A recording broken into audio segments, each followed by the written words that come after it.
Down. I think we're live. There we go. Hi, this is Penny Douglas, This is Gary Douglas. and we are Relationally Speaking.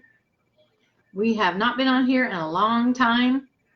A lot of things have kept us from being able to do it together because we haven't been together much. I was in Ohio for almost the whole month of September, and Gary has not been able to come home. Well, last weekend he couldn't, so we're here now. So it looks like somebody is joining us. We forgot to hook up your page, but that's all right. We will next time. So tell us who's here. Hi, Rosemary. Thank you for joining. Tonight we wanted to talk about keys to keeping marriage strong during challenging times. And our current challenging time is that Gary is working in Dallas, 4 hours away from where the rest of us live in Houston. And he stays in a room there in Dallas during the week. And upper room. The upper room has it all to himself. Hi, Elise. Thanks for coming on. And he works every day. He gets a 4-day week on some weeks, and then the next week he has a 5-day week. And he's been able to come home most weekends, but sometimes it's just too much. And his back was hurting last week, so he wasn't able to come home last weekend. But now his back is better. Hi, Julie. Julie's here. Julie. So I think last I heard she was touring Branson. Oh yeah. Her and her man was touring Branson. I caught the picture with the moon all hazy and spookable. That would be fun. We had 2 times we had tickets to Branson, and we didn't get to go either time. We had so many kids. Yeah. And not even a van that would hold us all. And we couldn't make it there. Yeah, glad to see you too, at least see your name. And thanks for joining. Yeah, I can't really see you. Well, thanks for missing us, Julie. We finally were able to both be here at the same time and sit down at the same time. I think Gary's about to fall asleep, though, so I got to make this fast.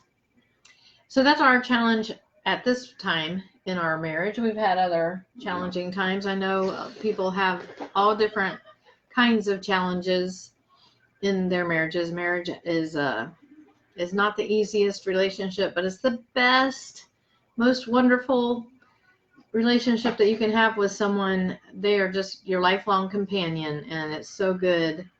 I love the way God set marriage up for us to have someone who would just spend our whole lives with us. And so we need to do what we can to preserve our marriage. So that's what we want to talk about tonight. We were looking at what we have been doing. We've been doing this living apart for over a year. It was a year, August 1st. Yeah. So we're really believing that God is going to change this for us and give Gary a job closer to where we live here, or a job somewhere else where we'll all move somewhere else together. So if you would pray with us about that, we would appreciate it, because we know it's not God's will for us to be separate like this. And it's just hard.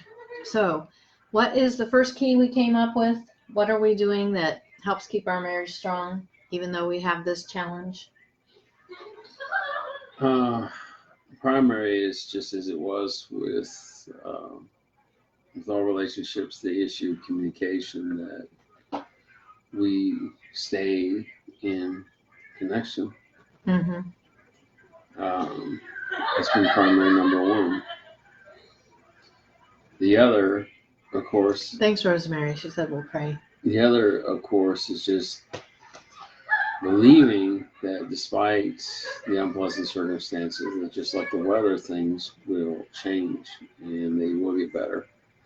Because if you understand God's purpose, if you understand His design, if you get it to how He works, how He makes things come together, He's not out to destroy anything. I mean, if there's anything that's bent against any real covenant, anything that's lasting, that's healthy, that produces a next generation that can think for themselves and that actually have any value to add to their society, to their own community. Someone who has a future. It is all based on a very fundamental building block. Any nation, republic, it's all based on the family. Hi, Betty. So, in God's design, despite how things may be going macroeconomically or otherwise, God has a setup to make it work. Yes. And you've got to know and believe what He thinks, what He really feels, and especially about you and about your own relationship, about your marriage. That Yeah. it's a big deal to Him, that it succeeds, that it turns around, Mm-hmm. that it's in and heading in the right direction. And the issue of what is progressive, everything goes through changes, and there's going to be challenges. There's things along the way, but God still blesses that union. It says straight up that he makes it clear, let no one try to come in between, try to separate, try to divide. And he makes it clear it's not a good thing to be standing in the way, that it's not blessed, it's cursed. Yes, Rosemary says the godly traditional family is so important. Yeah. It is. Basic, fundamental building block of civilization. It really is. It is one of the biggest, yeah, which is why it's under attack, specifically in this nation, both through so-called higher education, through public education, Hollywood, you name it, even with the so-called, trying to confuse things as far as genders and all that's been bent to basically ensure that there is no marriage, that there is no family, and basically not having a nation full of men and women who are whole and complete in themselves. Know who they are. Yeah, who know who they are. Know who they are in Him. Basically, it's just creating a bunch of statistics. Yeah. Already, just by which was interesting, the stats already, they're showing that there was like 9 to 10,000 those that were approaching their teens, I forget the range of the ages, but there's like 9 to 10,000 that have already died from so-called hormone blockers. Yeah, I read that too. Yeah, It's just disgusting. It's awful. Hi, April and Cindy. Thanks for coming on with us. But communication definitely is one of the biggest things that. Yes, we text and call. Texting is now a wonderful thing. I didn't even want to do it when people started doing it, and it's not the easiest thing. We get a lot of funny messages to and from, but translator on the phone, voice to text. It seems to pick up things off of music and everything else you're listening to when you're trying to talk, and it goes off with things like it's writing its own lyrics instead of SMSing anything. You read through it and it's like, wow, that's pretty wicked. Yeah. So yeah, and that can be fun too, and even when the message comes through scrambled. But every night he calls me at bedtime. He has to get up at 5 a.m, so he has to call me. Oh yeah. Before he falls asleep at night, and we pray together and we do our declarations together, which are just basically what we know God says in His Word, what is His will, and one of the things is we declare that we're going to live together as a family. Rosemary, watch those typos. Watch is WOCH, THOS, TIPOS. That's hilarious.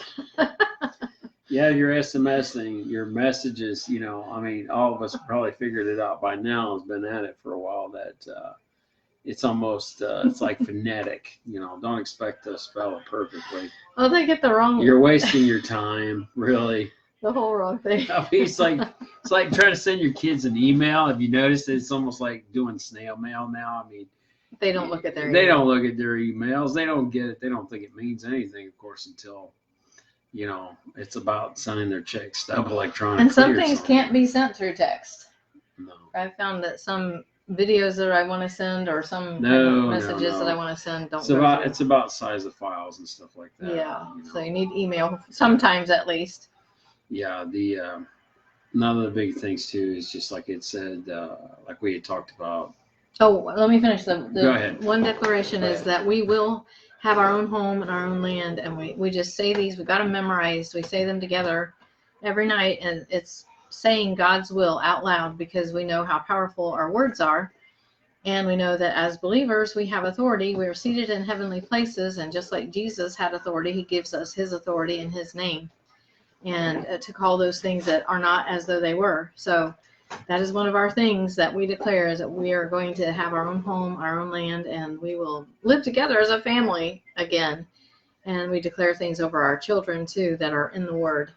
So that I just wanted to finish that. That I was interrupted by that funny little thing that Rosemary put on there about typos. Okay, go ahead. Uh-oh, I made you forget. Communication, keeping Him first, and keeping hope that things are going to change. Things are going to get better when you're going through a hard time and things just seem kind of hopeless, and the solution has taken a long time. Your answer to your prayer is taking a year, 2 years, however many years, and it's tempting to lose hope. It's hard to really keep trusting and believing, but you know, we've been believing for our own home for almost 15 years now, because we haven't had our own home in that length of time. But we haven't been settled. We don't feel at home where we are. So we just keep believing, though, that it is going to happen. And that was the other thing. Keep up your hope that things are going to change. Keep in good, close communication with each other. Keep God first. And was there another one? Oh, I wanted to say something about, speaking of the power of our words, we should try, and we do try, to keep our words positive and with between ourselves. Yes, Elise, hold on to faith. Between each other, between our family, one of the rules that we're trying to hold to is that we really put a limit on sarcasm, and there should be no making fun of each other. You have to really be careful with humor, because it can be cutting, and you can be passive aggressive with things that you say sometimes, just trying to just kind of really jabbing someone without really being overt about it, and it can cause a lot of trouble in your communication. So our words in that way are really important too. And one thing, I wanted to tell everybody about a marriage retreat that we go to every fall and spring, and we're going again in November. It is given by a homeschool couple, but you don't have to homeschool to go to this marriage retreat. It's for any married couple. And they teach a lot of really important things about how to have a good marriage and how to sustain a good marriage. And it's Hal and Melanie Young, and they have a website, raisingrealmen.com. They started out talking about raising sons because they had 6 sons in a row, and then they had 2 daughters. So they have 8 kids altogether, and their website is raisingrealmen.com. And you could go there and look at under events on their website and see that they have this marriage retreat called Come Away. And we've gone to it. This will be our 4th time. And it really has helped our relationship, hasn't it?